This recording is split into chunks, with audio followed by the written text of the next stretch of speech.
नमस्कार, मी धनंजय सानप. ॲग्रोवनच्या विशेष मुलाखतीमध्ये तुमचं स्वागत. जसं आपल्याला माहिती आहे की यंदाच्या मान्सून हंगामामध्ये विशेषतः खरीप आपल्याकडे हे प्रमुख हंगाम आहे आणि या खरीपाचं जे काही अवलंबित्व आहे ते मान्सूनच्या पावसावर आहे. आता मान्सून हंगामामध्ये कमी पावसाची शक्यता ही हवामानशास्त्र विभागानं वर्तवलेली आहे आणि त्यामुळे पुढच्या काळामध्ये शेतकऱ्यांनी काय नियोजन करावं याच्याबद्दल आपण मागच्या काही काळापासून चर्चा करतोच आहेत.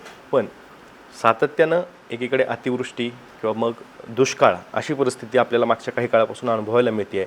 मग नेमकं दीर्घकालीन धोरणांच्या पातळीवरती काय धोरण सरकारच्या पातळीवरती अवलंबलं गेलं पाहिजे, त्यासोबतच संशोधन संस्थांनी काय केलं पाहिजे आणि शेतकऱ्यांनी आता त्यांची शेतीची पद्धती ही बदलण्याची वेळ आलेली आहे काय, या सगळ्या विषयांवरती बोलण्यासाठी आज आपल्यासोबत आहेत MKCLचे सल्लागार सतीश करंडे सर. सर, खूप खूप स्वागत आहे तुमचं या नवीन एपिसोडमध्ये. नमस्कार. पहिला प्रश्न अर्थात हाच आहे की जसं मी उल्लेख केला, मागच्या वर्षी आपण ज्यावेळेस बोलत होतो त्यावेळेस ऑक्टोबर-नोव्हेंबरमध्ये अतिवृष्टीची चर्चा चाललेली होती.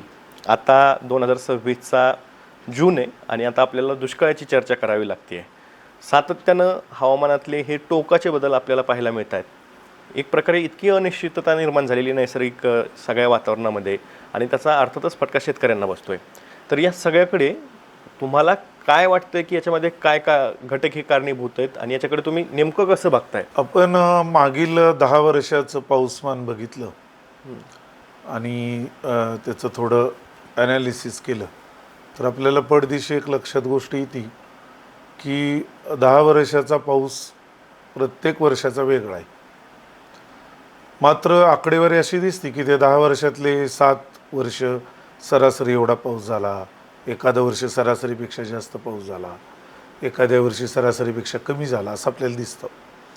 मात्र जो पडलेला पाऊस आहे तो प्रत्येक वर्षीचा वेगळा आहे. बरोबर. तो वेगळा कसा आहे तर सरासरी पूर्ण केलेल्या वर्षीसुद्धा पाऊस कदाचित एका महिन्याचा पाऊस एका आठवड्यात पडेल, आठवड्याचा पाऊस दिवसामध्ये, दिवसाचा पाऊस काही तासामध्ये, असं आपण पाहतोय. मागे आपण चर्चा करताना सांगितलं होतं की पूर्ण महिन्याभराचा पाऊस 2-2.5 तासातच पडलेला आहे. हो, आणि ती सरासरी पूर्ण सरासरी महिन्याची 2 तासातच पूर्ण झाली.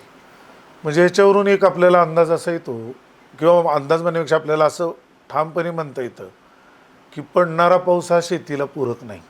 म्हणजे शेती करायला पूरक पाऊस पडत नाही, जरी तो सरासरी एवढा झाला तरी. त्यामुळे हे सगळं संकट जे आहे हे हवामान बदलाचा परिणाम आहे असं जगभराच्या तज्ज्ञांनी मान्यच केलेलं आहे. आपल्याकडे सुद्धा तसा अनुभव सर्व शेतकऱ्यांना येतो. म्हणजे आपण एक साधं गणित लावलं तर दुष्काळ, अतिवृष्टी, गारपीट हे पूर्वीपासून आहेच. हो, पण त्याची जी तीव्रता आहे, त्याची वारंवारता आहे ही प्रचंड वाढलेली आहे. वारंवारता म्हणजे अतिवृष्टी म्हणजे ढगफुटीच्या घटना वारंवार होत राहणं. पूर्वी क्वचित कधी तर होत असेल, कधी तर दुष्काळ येत असेल, परंतु आता ते वारंवार होत असेल, सरासरी केलेला पाऊस सुद्धा शेतीला पूरक ठरत नसेल तर आपल्याला निश्चित म्हणता येतं की हवामान बदल त्याचा परिणाम म्हणून हे संकट आहे. बरोबर. आता ज्यावेळेस आपण हवामान बदल असं म्हणतो त्यावेळेस दुसरा एक मुद्दा आहे की ही समस्या आहे, संकट आहे, पण त्याच्या उपाययोजना किंवा त्याच्यातनं एक उत्तर शोधण्याच्या दिशेने सुद्धा प्रयत्न करणं गरजेचं आहे. तर ते लक्षात घेता आत्ता पुढचा जो काही एकूणच कमी पावसाची शक्यता आहे ती लक्षात घेता शेतकरी असतील, शास्त्रज्ञ असतील किंवा संशोधनकर्ते ज्याला म्हणू आपण, किंवा संशोधन संस्था आहेत आपल्याकडे, कृषी विद्यापीठं आहेत, मोठमोठ्या संशोधन संस्था आहेत आणि त्यानंतर मग राज्यकर्ते किंवा धोरणकर्ते, यांच्या पातळीवरती काय उपाययोजना त्यांनी आत्तापासून अंमलात आणायला पाहिजेत किंवा त्याच्याकडे पाऊल टाकायला पाहिजेत किंवा याची तीव्रता जी आहे ती लक्षात घेऊन काय उपाययोजना आखल्या पाहिजेत? तर आपण शेतकऱ्यांनी काय करायला पाहिजे याच्यावर नंतर येऊ, पण त्याच्या अगोदर धोरणकर्ते, राज्यकर्ते किंवा आपल्या संशोधनाची दिशा कशी असायला पाहिजे याचं थोडक्यात आपण म्हणजे थोडक्यात त्याचा तपशील समजून घेऊ.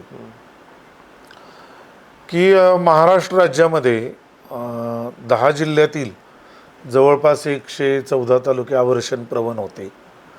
त्या तालुक्यांच्या व्याख्येतच 8-10 वर्षातली 1-2 वर्ष कमी पावसाची किंवा तीव्र दुष्काळाची होती.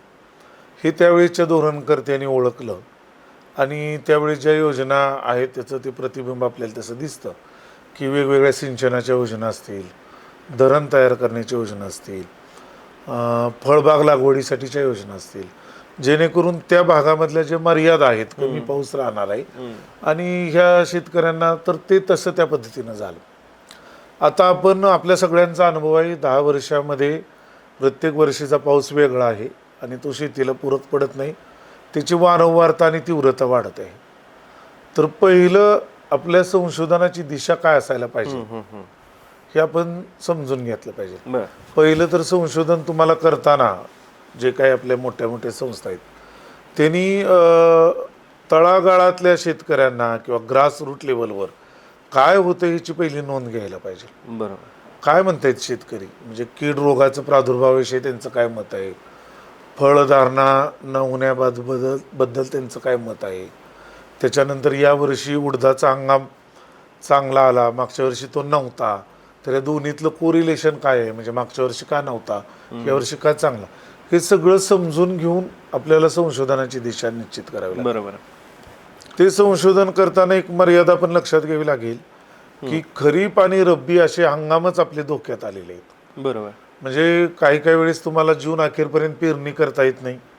जून अखेरपर्यंत पेरणी नाही करायची म्हणलं तर तुम्हाला निम्मी खरीपाची पिकं पेरता येत नाहीत, का तर पेरणी उशिरा होत असल्यामुळं. काही वेळेस रब्बी हंगाम आपला 15 ऑक्टोबर ते 15 नोव्हेंबरच्या दरम्यान असतो, पण पाऊस डिसेंबरपर्यंत राहतो, त्यामुळे रब्बी हंगामसुद्धा तशा अर्थाने धोक्यात येतो. तर मग तुम्हाला असं बघावं लागेल की जर अशा परिस्थितीमध्ये आपल्याला पिकाच्या नवीन सुधारित जाती अशा काही काढता येतील का नवीन सीझनसाठी. जसं भाजीपाल्यामध्ये आपल्याला दिसतं पहा, वर्षभर कलिंगड येऊ शकेल एवढे त्याच्यात वाण निर्मिती झालेली आहे. बरोबर. कोबी किंवा फ्लावर हे थंड प्रदेशातली पिकं म्हणून ओळखली जातात परंपरेने, हो.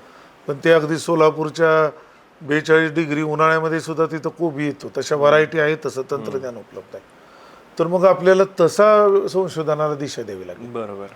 धोरणकर्तेनी याच्याकडे एक गोष्टीनं बघायला पाहिजे की धोरणकर्ते किंवा आपलं सगळं चर्चा विश्व जे आहे ना अशा याच्याभोवती फिरतं की शेती म्हणजे शेतकऱ्यांचे प्रश्न, शेतीचे प्रश्न म्हणजे शेतकऱ्यांचे प्रश्न नाही, शेतीचे प्रश्न म्हणजे 140 कोटी लोकांच्या अन्न सुरक्षेचे प्रश्न आहेत, पोषण सुरक्षेचे प्रश्न आहेत. बरोबर. शेती आजही ग्रामीण भागातल्या 80% लोकांना रोजगार देणारं क्षेत्र शेती आहे. शेतीमध्ये थेट मजुरी असेल किंवा अप्रत्यक्षरित्या त्याच्यात गुंतलेलं वर्ग. तर तुम्हाला केवळ हे आम्ही शेतकऱ्यांसाठी किंवा शेतीसाठी करतोय असं नाही, त्याला थोडं समग्र तुम्हाला बघावं लागेल. आणि हे इथलं जर ही व्यवस्था जर कोलमडली तर शेतकरी तर कोलमडेलच, परंतु त्याच्यामध्ये रोजगार मिळणाऱ्या लोकांनी काय करायचं हा सुद्धा एक प्रश्न आहे. आपण मागे एका चर्चेत सांगितलेलं आहे की 15 जुलैपर्यंत जर सोयाबीन पेरणी करता नाही आली पावसाच्या कारणामुळे, कमी पाऊस किंवा अति पाऊस कुठलं का असेना, तर मराठवाड्यातून अनेक गावातले शेतकऱ्यांना हंगामी स्थलांतर करावं लागतं. बरोबर. का तर 15 जुलै नंतर येणारा चांगला वाण अजूनही शेतकऱ्यांपुढे नाही, पुढचा त्यांना रब्बी साधायचा असतो. तर धोरणकर्त्यांनी ह्या सगळ्या मर्यादा ओळखून हे प्रश्न ग्रामीण भागाचे आणि पर्यायाने लोकसंख्येच्या 60-70% लोकांचे आहेत असं म्हणून याला दीर्घकालीन धोरण तयार करावं लागेल. तात्पुरते तर तुम्हाला रिलीफ म्हणून द्या, मदत द्या. आता अजून अतिवृष्टीची मदत वाटप सुरूच आहे, तोपर्यंत दुष्काळाचं उंबरठ्यावर आलेलं आहे, आपल्या अतिवृष्टीचं सुरूच आहे, त्याचा फटका बसलायच. त्या फटक्यातनं कुठं आपण सावरत नाही तोपर्यंत अंदाज आहेत की आता ह्याचे बसतील फटके दुष्काळाचे. तर हे असं चालतच राहणार आहे. त्यामुळं पंचनामे आणि भरपाई अशा चक्रातनं अडकता याला समग्र विचार करून ह्या ग्रामीण समाजामध्ये आश्वासक वातावरण निर्माण होईल अशी धोरणं, तशा योजना, तशा वेगवेगळ्या मोहीम स्वरूपातल्या योजना तुम्हाला राबवाव्या लागतील, तर ते होईल. आता तुमच्या प्रश्नात शेवटचा होता शेतकऱ्यांनी काय करायला पाहिजे. तर मी शेती क्षेत्राचा अभ्यासक म्हणून किंवा जगभरातल्या ज्या तज्ज्ञांचं मत आहे ह्याच्यावर पहिलं तुम्हाला करावं लागतं जोखीम विभागणारी शेती पद्धती स्वीकारावी लागेल.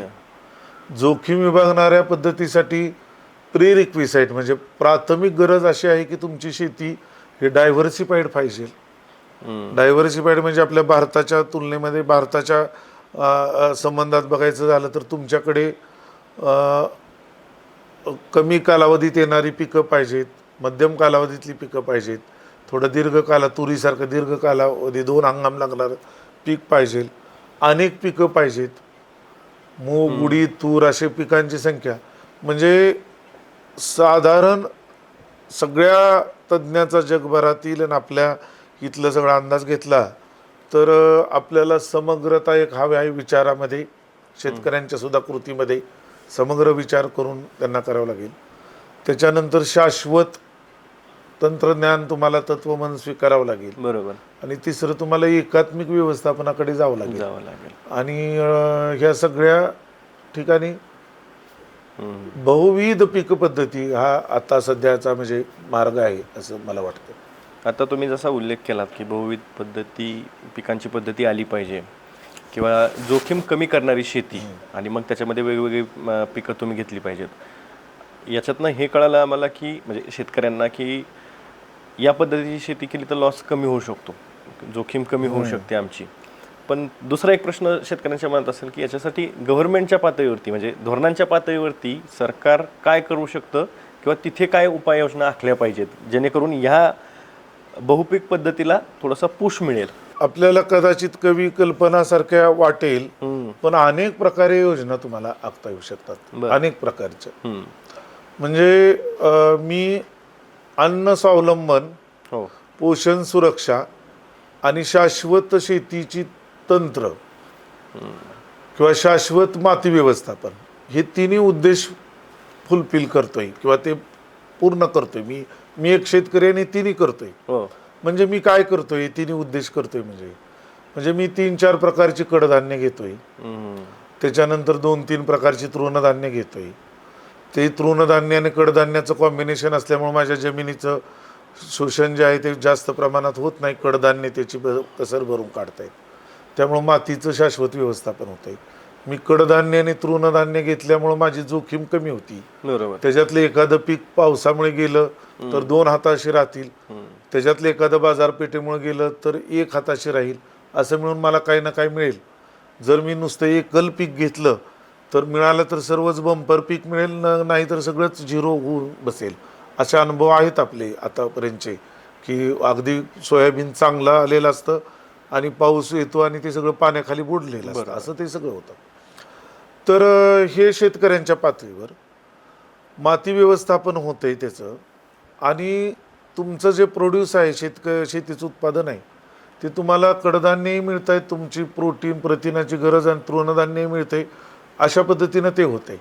तर असं मी स्वीकारतोय, मी असं करतोय, तर त्या शेतकऱ्याला थेट लाभ का नाही मिळायला पाहिजे. बरोबर.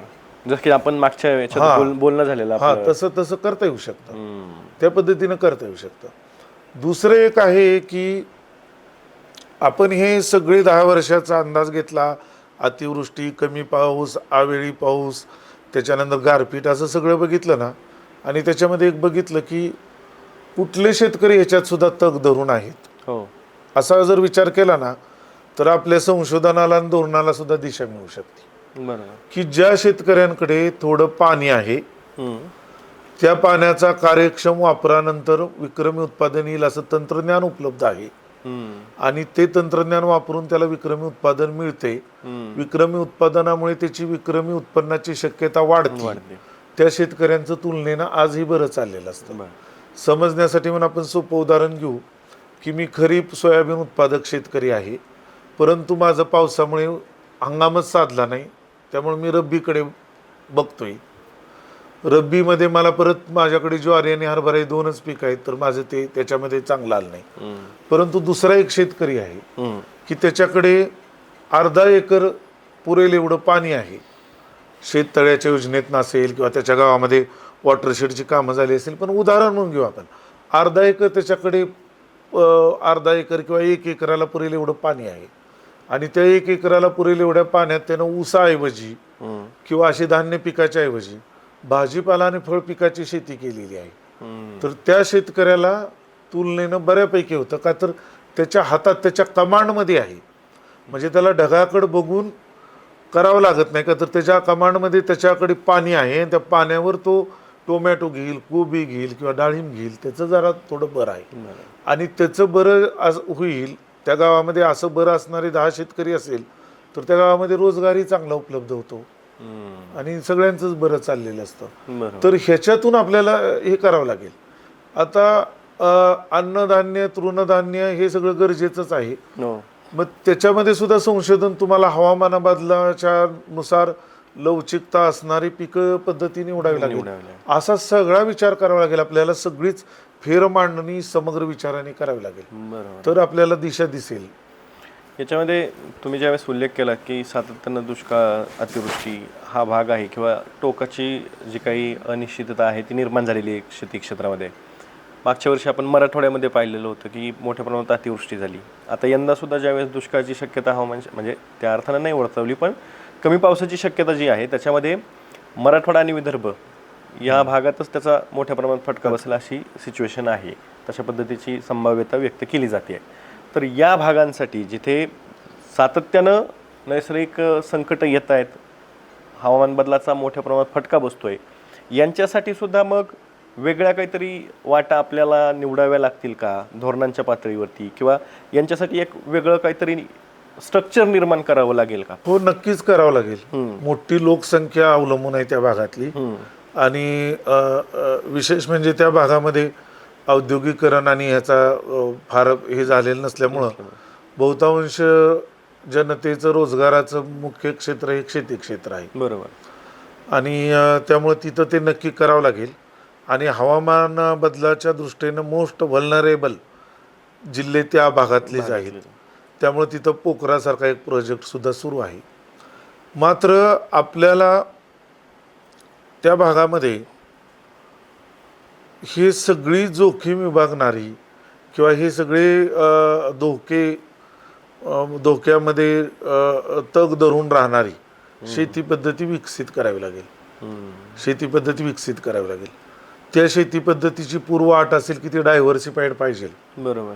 अनेक कंपोनंटमधनं मला ती मिळायला पाहिजे. म्हणजे मी 2.5 एकर 3 एकराचा शेतकरी आहे. सध्या मी पूर्ण सोयाबीन लावतोय आणि रब्बीमध्ये परत ज्वारी लावतोय. दोन्हीही पावसावर अवलंबून आहेत. तर ते अवलंबित्व, पहिलं निर्णय अवलंबित्व कमी व्हायला पाहिजे आणि त्याला किमान 6-7 महिने शेती करता येईल एवढं पाणी त्याला उपलब्ध पाहिजे.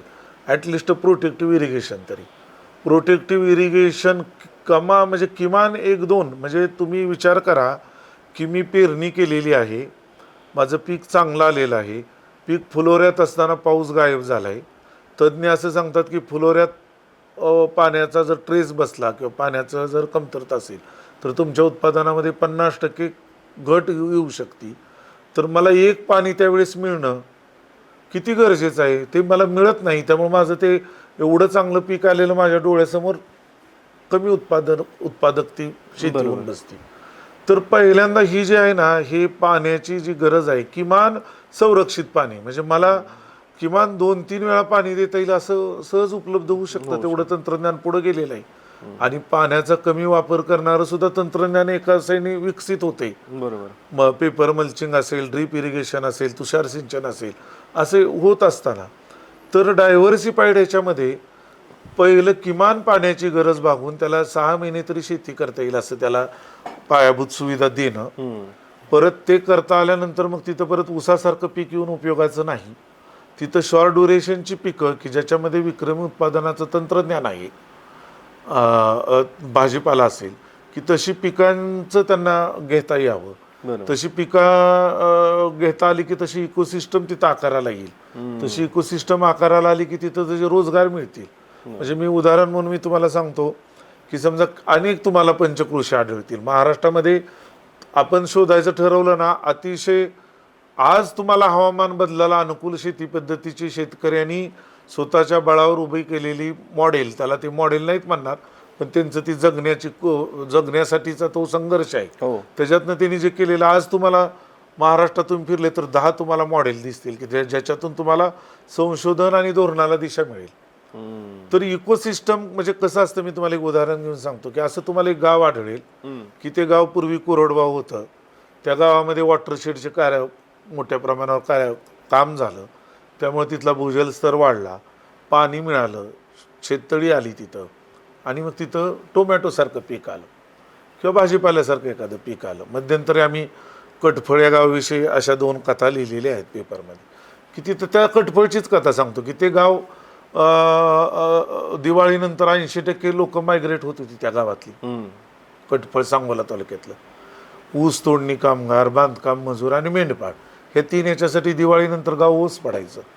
तिथं वॉटरशेडची कामं झाली लोकसहभागातून, पाणी आलं की जे गाव 80% ऊस पडत होतं त्या गावामध्ये सिमला मिरचीसारखं पीक आलं. सिमला मिरचीचं हे पीक का निवडलं?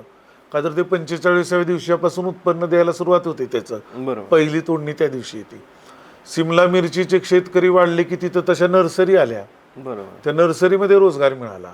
सिमला मिरची 1 एकर सिमला मिरचीचा सीझनमध्ये पूर्ण साधारण एकरामध्ये 150-200 मजूर लागतात. तेवढ्या लोकांना तिथं मजुरी मिळायला लागली.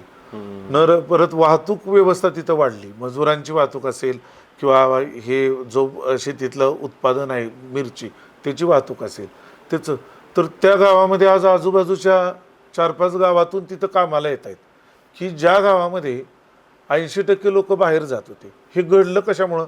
पाणी उपलब्ध झालं, त्या पाण्याचा कार्यक्षम वापर करून उत्पन्न विक्रमी येण्याची शक्यता असणारे सिमला मिरचीसारखं पीक मिळालं, जे 3-4 महिन्याचंच पीक आहे. पाणी इतकं पण नाही आलं की मला वर्षभर पुरेल एवढं पाणी आलं असतं तर कदाचित ऊस निवडला असता. पण मला एवढंच पाणी आहे आणि माझ्याकडे तंत्रज्ञान आहे, ते पाणी मी परत उडीद मुगाला देऊन मला एवढं साध्य झालं नसतं, किंवा ते पाणी बाजरीला देऊन मला इतकं रोजगार, एवढे पैसे असं साध्य झालं नसतं. तर ही अशी इकोसिस्टम आकाराला येईल असं मराठवाड्यात काम करायला पाहिजे. इतका रोजगार त्याच्यातून मिळतोय. त्या भागातले शेतकरी सांगतात की आम्ही, त्या भागातला शेतकरी सांगत होता की तो वसईला बांधकाम मजूर म्हणून जायचा, काशीलिंग हुबाळे नावाचा तो शेतकरी. वसईला नवरा बायको जायचे, त्यांना 2004 साली 105 रुपये दोघांना मिळून रोजगार मिळायचा. तो अभिमानानं आज सांगतोय की मी दरवर्षी 7-8 लाख रुपये मजुरीवर खर्च करतो. ही एवढी क्रांती वाटावी, असं स्वप्नवत वाटावं. हे घडलं कशामुळं? किमान पाणी उपलब्ध झालं आणि तंत्रज्ञान उपलब्ध झालं, या दोन्हीमुळे ते होतंय. त्यामुळे आपण जे म्हणतो ना की संशोधक आणि धोरणकर्ते यांना हातात हात घालून करण्याचं काम आहे. संशोधकांनी केवळ आपल्याला काहीतरी हे म्हणून नाही, तर हे तळागाळातल्या लोकांसाठी, म्हणजे ती सिमला मिरचीचं वाण तयार करणारे, त्याच्यासाठीचं न्यूट्रिएंट तयार करणारे, ह्यांचं पण त्याच्यामध्ये योगदान आहे. असा थोडा आउट ऑफ बॉक्स जाऊन थिंकिंग केलं तर मराठवाड्याने विदर्भात होऊ शकतं.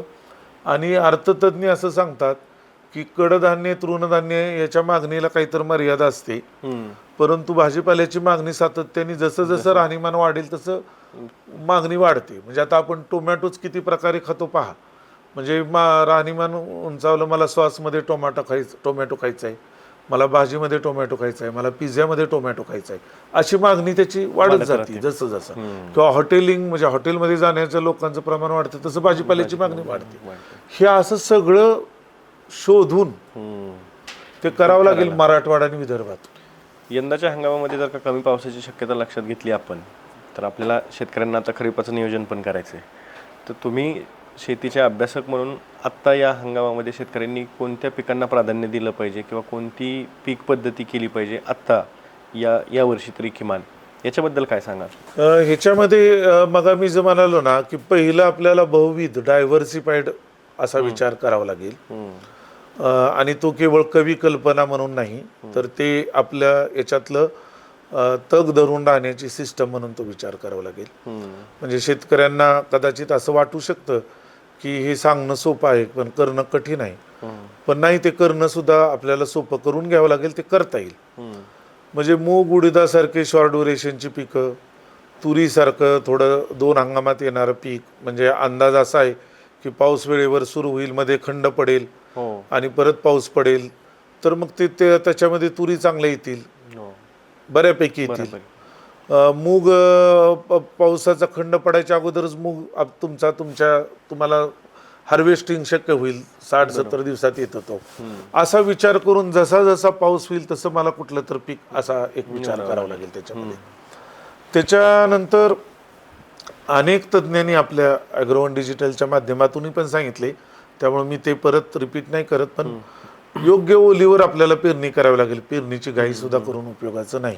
बरोबर आहे. त्याच्यानंतर कोरडवाहू शेतीची मूलतत्वे म्हणून महात्मा फुले कृषी विद्यापीठाने आणि त्यांच्या विभागीय कोरडवाहू संशोधन केंद्राने अनेक चांगल्या शिफारशी केलेल्या आहेत. 27-28 त्या शिफारशी आहेत.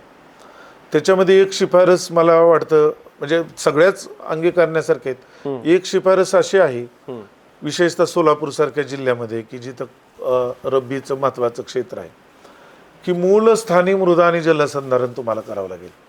त्याची सुरुवात तुम्हाला उताराला आडवी मशागत करण्यापासून ते बाबा मला जून जुलैमध्ये पेरणी करताच आली नाही, ऑगस्टमध्ये मला करायची नाही का, तर मला रब्बीतली ज्वारी घ्यायची आहे, तर मग मी मशागत करेन आणि मोठे सपाट वाफे करेन की जेणेकरून जो काही पडेल पुढचा पाऊस सप्टेंबर मधला ऑगस्टच्या शेवटचा तो त्या सपाट वाफ्याच्या द्वारे तिथंच मुरेल आणि मग त्याच्यात मी परत पुढं मशागत करून परत ज्वारीची पेरणी करेल. अशा छोट्या छोट्या शिफारशीतून आपल्याला तग धरून राहणारी किंवा याच्यामध्ये टॉलरेट करणारी अशी सिस्टम आकाराला आणावी लागेल. आणि डायव्हर्सिफाईड जे आहे ना, ह्या वर्षी एल निनो आहे किंवा कमी पावसाचा अंदाज आहे म्हणून नाही, पण ही आता गरजच पण झालेली आहे. का तर तुम्हाला एकात्मिक कीड व्यवस्थापनासाठी सुद्धा ते गरजेचे आहे. बरोबर. आणि किडींचं प्रमाण वाढण्यासाठी दोन महत्वाची कारण आहेत. एक आपली एकल पीक पद्धती आणि दुसरा हवामान बदल. ह्या दोन्हीचं एकत्रित परिणाम म्हणून किडीचं भरमसाठ प्रमाण वाढले की पूर्वी एक फवारणीमध्ये जी आटोक्यात होती ते 4 केल्या तरी ती आटोक्यात येत नाही. तर असा सगळ्याचं जे आहे ना बेस हे डायव्हर्सिफाईड म्हणजे बहुविध, एकात्मिक आणि शाश्वत अशा पद्धतीनं आपल्याला थोडा विचार करावा लागेल. आणि खरीपाच्या पेरणी करताना मग ज्या शिफारशी आहे त्या तुम्हाला बीज प्रक्रिया वगैरे हे आहेच, ते तुम्ही हे करावं. शेतकऱ्यांना त्यांचा म्हणजे जिल्हा, तालुका, गाव अशा सर्व पातळीवर विषम पाऊस पडतोय आणि यावर्षी तो आणखीन विषम राहील. तर शेतकऱ्यांना त्यांच्या पातळीवर त्यांचा कृती आराखडा तयार करावा लागेल आणि त्या कृती आराखड्याप्रमाणे त्यांची शेती करावी लागेल. आता कृती आराखडा तयार करणं म्हणजे तो कदाचित काही जणांना अकॅडमिक शब्द वाटेल. शेतकरी शेती त्याप्रमाणेच करत असतात, पूर्व मशागत, अंतर मशागत असं. तर तोच कृती आराखडा, फक्त तो कमी पाऊस आहे असं लक्षात घेऊन तो करावा लागेल. आपल्याकडे शेतकऱ्यांच्या वेगवेगळ्या मागण्या कायम असतात. तुम्ही दीर्घकाळ काम केलेलं आहे या क्षेत्रामध्ये. शेतकऱ्यांच्या ज्या मागण्या असतात त्या तुम्हाला बऱ्यापैकी माहीत आहेत. त्या मागण्या नेमक्या काय असतात आणि मुळात शेतकऱ्यांच्या मागण्या काय असायला हव्यात? मी स्वतः म्हणजे मी नेहमी सांगतो, मी स्वतः शेतकरी कुटुंबातलाच आहे. आपण सर्वजण शेतकरी कुटुंबातले आहोत. आपला पिढ्यानपिढ्या तो व्यवसाय शेतीचाच व्यवसाय आहे. बरोबर. मला स्वतःला असं वाटतं की शेतीशास्त्राचा अभ्यासक म्हणून, शेतकऱ्यांच्या कुटुंबातला सदस्य म्हणून, की जी मागणी असायला पाहिजे ती मागणी कुठेतरी मागे पडते. म्हणजे मागणी आता आपली काय पाहिजे की मला दीर्घकालीन आश्वासक वाटेल असं काहीतरी धोरण, अशा काहीतरी योजना आणि असं काहीतरी तुमचं पाठबळ पाहिजे शासकीय व्यवस्थेचं. परंतु आपले मागण्या आडले कुठं की पंचनामे, लाभार्थी, अनुदान अशा याच्यामध्ये आपण अडकून पडलेलो आहे.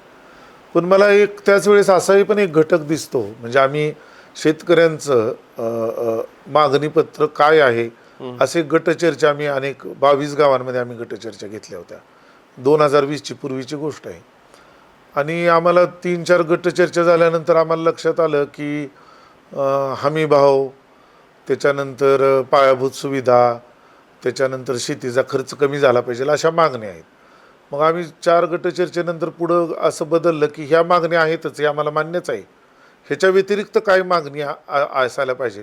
तर त्याच्या सगळ्या पृथक्करणातून एक पुढे येते की शेतकऱ्यांची तंत्रज्ञानाची सुद्धा एक मागणी असती. बरं का, तंत्रज्ञानाची सुद्धा एक मागणी असती. बघा आपण जे उल्लेख केला ना की त्या कटफळच्या लोकांचं ती मागणी असली असती, त्यांना ती उपलब्ध आहे सिमला मिरची, पण त्यांची ती मागणी असली असती की माझ्याकडे 3-4 महिने पुरेल एवढंच पाणी आहे हो. आणि मला ज्वारी बाजरीतून पैसे मिळणार नाही याची खात्री आहे, तर मला माझी मागणी काय असायला पाहिजे? माझी मागणी असेल की मला जास्त उत्पादन देणारे एक पीक पाहिजे.